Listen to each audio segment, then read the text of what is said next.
नमस्कार विद्यार्थियों। आज हम उपप्रभाग ज़ैगोमाइकोटिना के अंतर्गत वंश राइजोपस के बारे में अध्ययन करेंगे। ज़ैगोमाइकोटिना उपप्रभाग ज़ैगोमाइकोटिना के अंतर्गत लैंगिक जनन के समय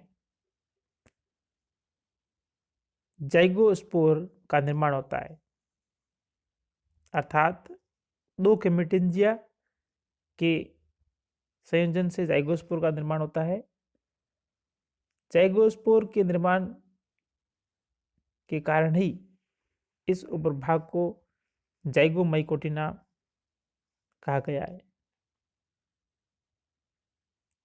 साथ ही इस उपप्रभाग के सदस्यों में मोटाइल सेल्स अनुपस्थित होती है एवं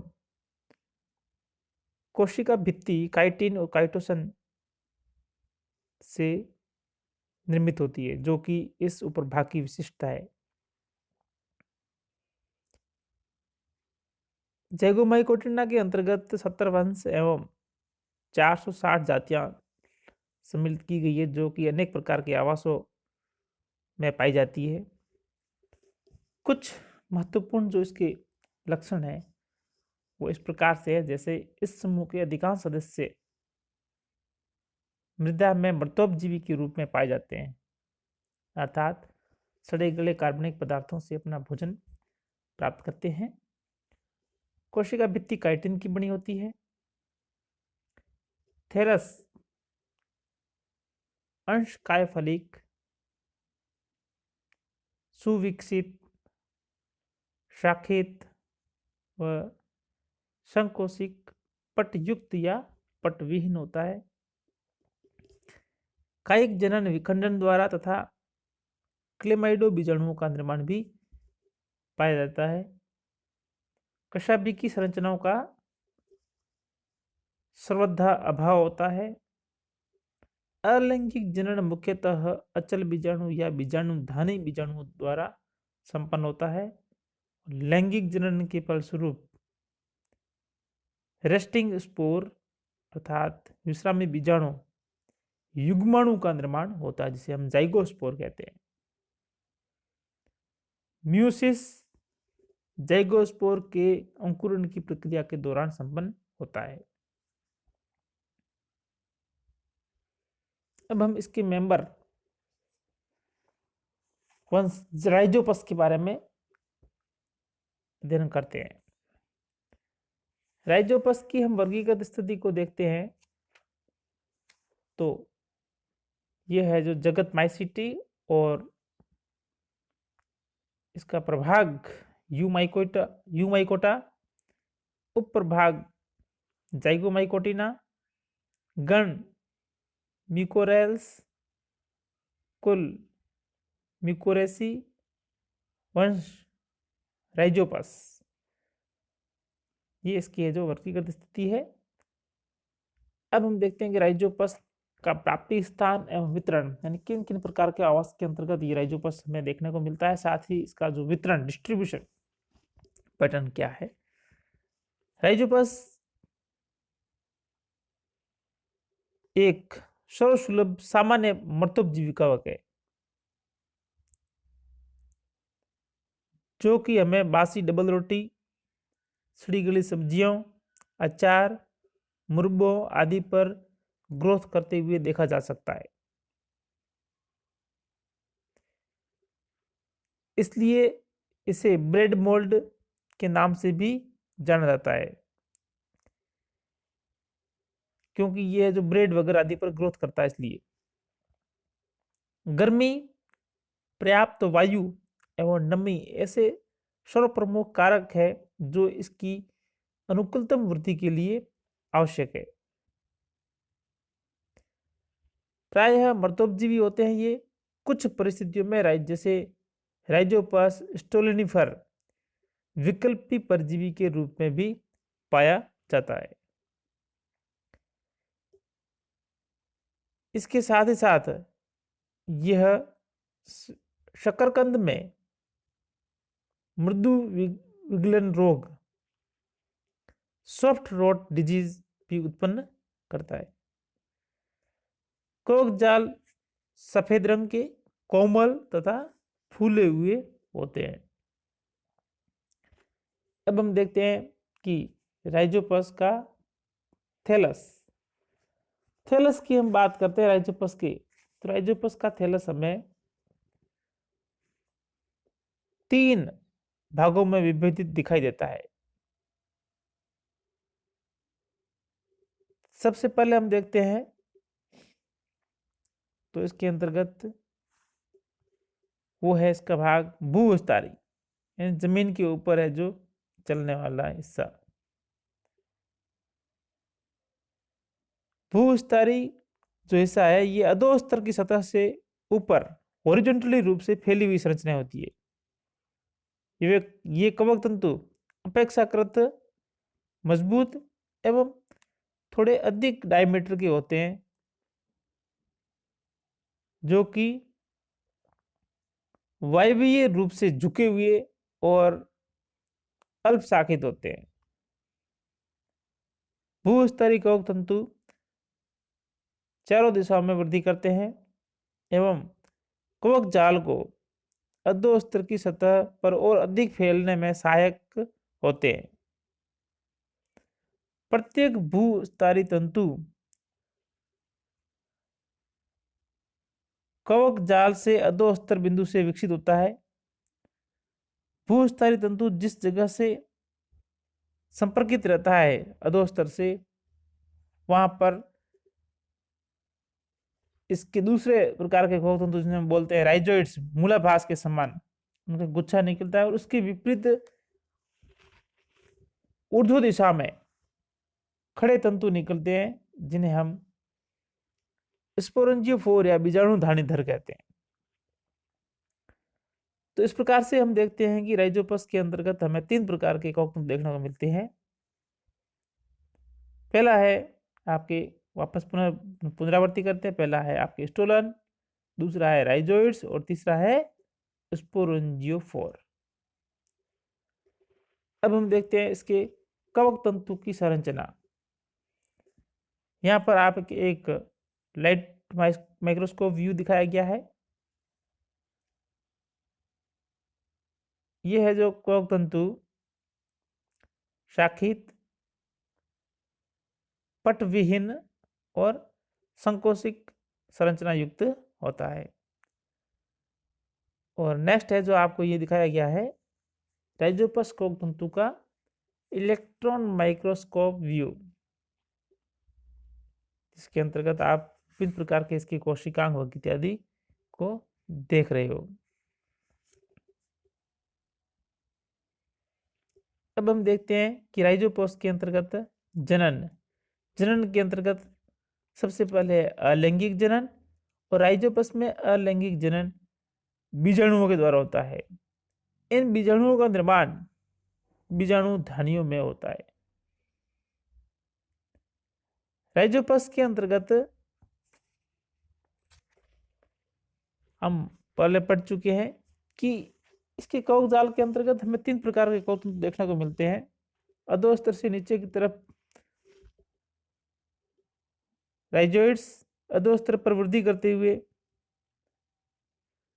भूस्तरीय अर्थात स्टोलन, और ऊर्ध्व दिशा में खड़े कवक तंतु जिन पर टोपिनुमा हमें है जो हेड दिखाई देते हैं, उनको बोलते हैं हम स्पोरेंजियोफोर।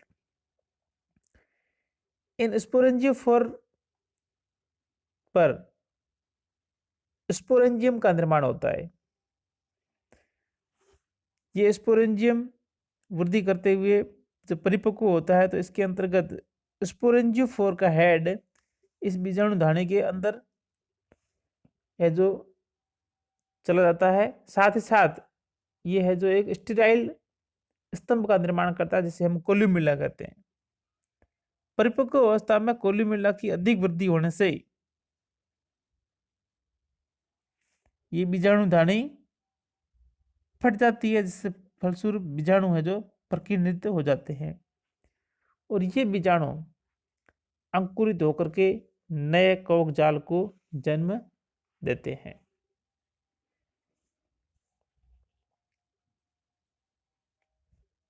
तो इस प्रकार से अलैंगिक जनन के अंतर्गत बीजाणु द्वारा है जो इसमें जनन होता है, और इन बीजाणुओं को अचल बीजाणु भी कहते हैं। दूसरा है या बीजाणुधानी बीजाणु, दूसरा है इसमें क्लेमाइडो बीजाणु द्वारा अलैंगिक जनन।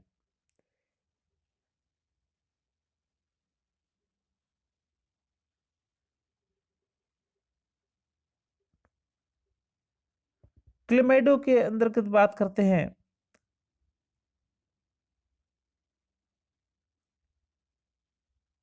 तो यहां पर आप देखेंगे क्लेमाइडो बीजाणु, सॉरी यहां पर एक गलत लिखा गया है, कॉनिडिया क्लेमाइडो बीजाणु। क्लेमाइडो बीजाणु है जो प्रतिकूल परिस्थिति में निर्मित होते हैं, और वह कवक तंतु के अंदर अंतस्थ या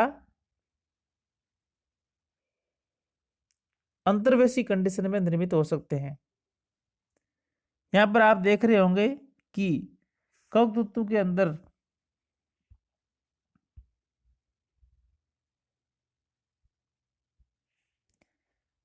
क्लेमाइडो बीजाणुओं का निर्माण दिखाया गया है, जहां पर जीवद्रियों के चारों ओर एक मोटी भित्ति स्राव हो जाती है।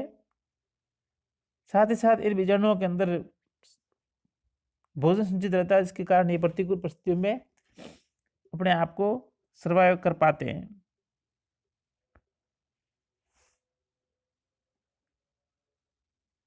और दूसरे जो इधर आप देख रहे हो सी के अंतर्गत, यहाँ पर आप देख रहे हो कि क्लेमाइडो स्पोर्स है, उनकी आपको है जो चैन दिखाई दे रही है, और इंटरक्लेरी पोजीशन में, यानी कवक तंतु के बीच में है जो इसका निर्माण हो रहा है। और यहाँ पर डी के अंतर्गत आप देखोगे तो यहाँ पर कवक तंतु के शीर्ष सिरे पर यानी टर्मिनल पोजीशन में है जो इनका निर्माण हो रहा है। ये कोनिडिया प्रतिकूल परिस्थितियों में सर्वाइव करने की क्षमता रखते हैं, क्योंकि इनके अंदर एक तो इनकी बाह्य भित्ति मोटी होती है, जिससे ये प्रतिकूल परिस्थितियों को सहन करने में सक्षम होते हैं। साथ ही साथ इनमें रिजर्व फूड अवेलेबल होता है, जो कि इन्हें प्रतिकूल परिस्थिति में जिंदा रखने में अनुकूलित बनाता है। फिर आपके लैंगिक जनन। लैंगिक जनन की हम जब बात करते हैं तो इसके अंतर्गत दो भिन्न प्रभेद के कवक तंतुओं से गैमेटिंजिया का डेवलपमेंट होता है। जिन कवक तंतु से गैमेटिंजिया का डेवलपमेंट होता है, उनसे है जो उभार विकसित होते हैं, उन उभारों को हम प्रोगैमेटेंजिया कहते हैं। प्रोगैमेटेंजिया के विभेदन के पश्चात इनके अंतर्गत जीवद्रिय और केंद्र अधिक मात्रा में इकट्ठा होना चाहिए। इनके पीछे की तरफ अनुप्रस्थ पट्ट का निर्माण हो जाता है, जिससे इन प्रोगैमेटेंजिया का मात्र कवक तंतु से इनका जो कनेक्शन या फिर ऐसे कहें इनका जीवद्रिय का है जो अलग हो जाता है, और आगे चल करके ये प्रोगैमेटेंजिया गैमेटेंजिया में विकसित होते हैं। ये दोनों गैमेटेंजिया आकारिकी में समान होते हैं, इसलिए हम इस प्रकार के गैमेटेंजिया अर्थात युग्मक धानियों को समयुग्मकी युग्मक धानियां कहते हैं। इन समयुग्मकी युग्मक धानियों में आपस में गैमेटेंजियल कॉपुलेशन प्रकार का लैंगिक जनन पाया जाता है, जिसके फलस्वरूप इन दोनों के बीच की कॉमन वॉल डिजोल्व हो जाती है और प्लाज्मोगेमी की क्रिया संपन्न होती है।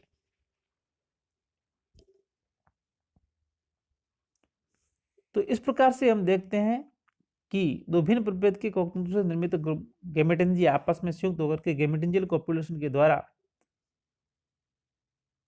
प्लाज्मोगेमी को संपन्न करते हैं और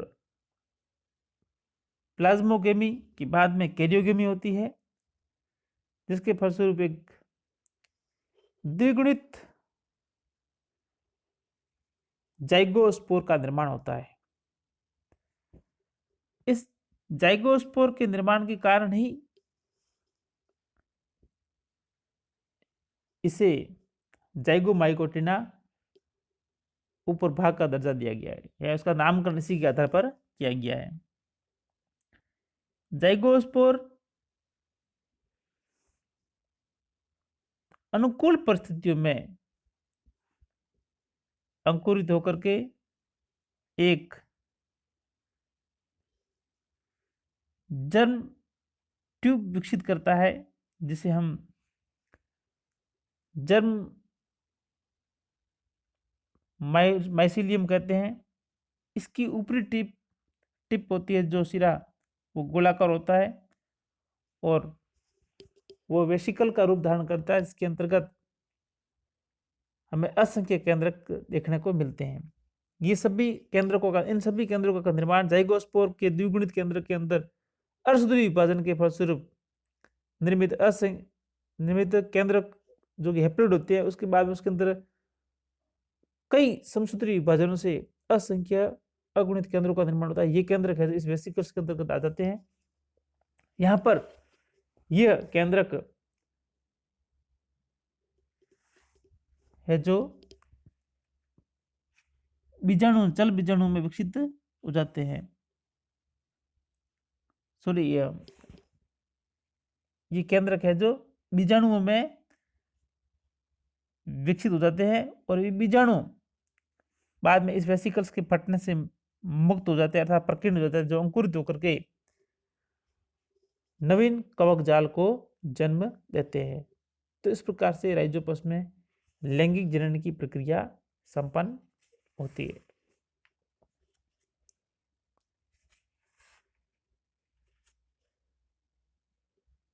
थैंक्स।